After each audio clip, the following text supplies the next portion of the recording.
Assalamualaikum teman-temanku sekalian, bertemu lagi dengan admin di dalam channel Kenyataan Hidup 22.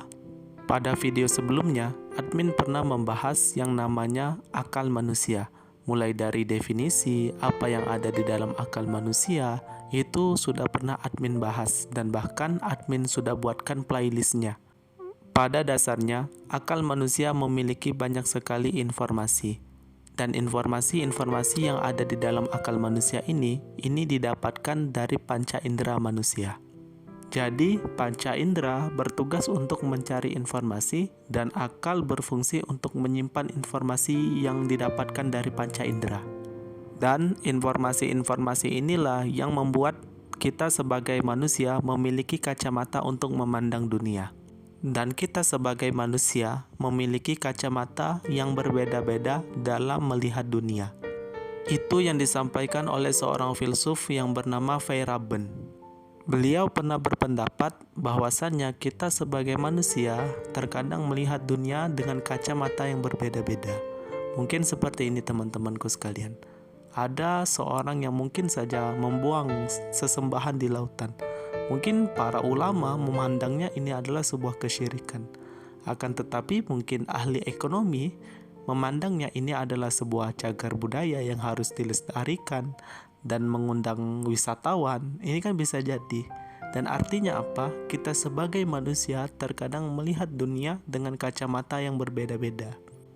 Dan kacamata-kacamata yang berbeda-beda inilah yang ada di dalam kepala manusia, yang disebabkan karena informasi-informasi yang ia dapatkan dalam hidup.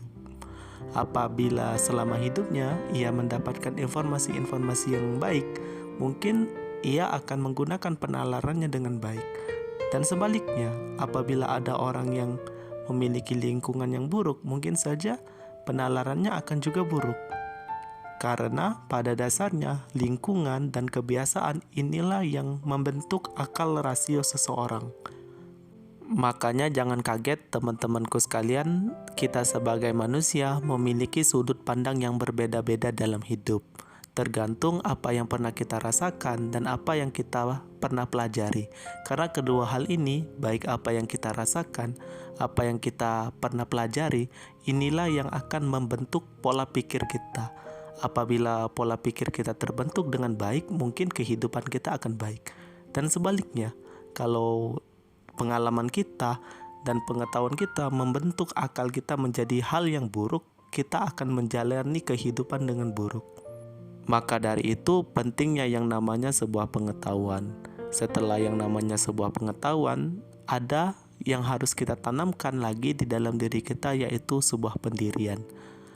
Jangan sampai kita sebagai manusia cenderung ikut-ikutan dengan yang namanya zaman.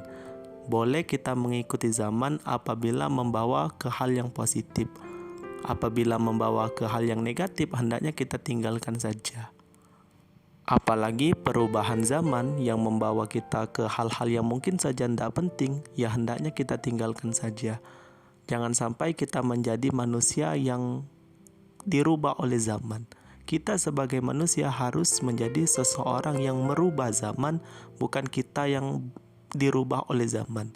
Kita mengikuti hal-hal yang tidak penting, mengikuti hal-hal yang mungkin saja akan merusak. Ini adalah hal yang tidak baik. Dan hendaknya tanamkan di dalam diri kita sebagai manusia, kita yang harus merubah zaman. Jangan kita yang mengikuti zaman. Makanya para ulama-ulama dulu, para filosof-filosof dulu, para ilmuwan terdahulu, mereka adalah sesosok orang-orang yang merubah zaman. Mungkin saja dengan penemuan mereka, dengan pemikiran mereka, dengan ilmu mereka yang bermanfaat bagi zaman. Dan itulah orang-orang yang kuat dan itulah orang-orang yang hebat. Bukan orang yang mengikuti dan ikut-ikutan dengan yang namanya sebuah tren. Mereka hanya bisa mengikuti atau ikut-ikutan saja.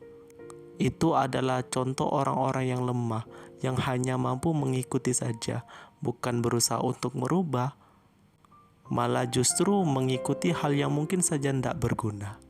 Semoga bermanfaat. Mungkin sampai sini saja penjelasan admin di video kali ini. Kepoin terus channel admin karena masih banyak sekali tentang ilmu filsafat yang ingin admin bagi untuk teman-temanku sekalian. Saya admin undur diri. Selamat bertemu lagi di konten-konten selanjutnya.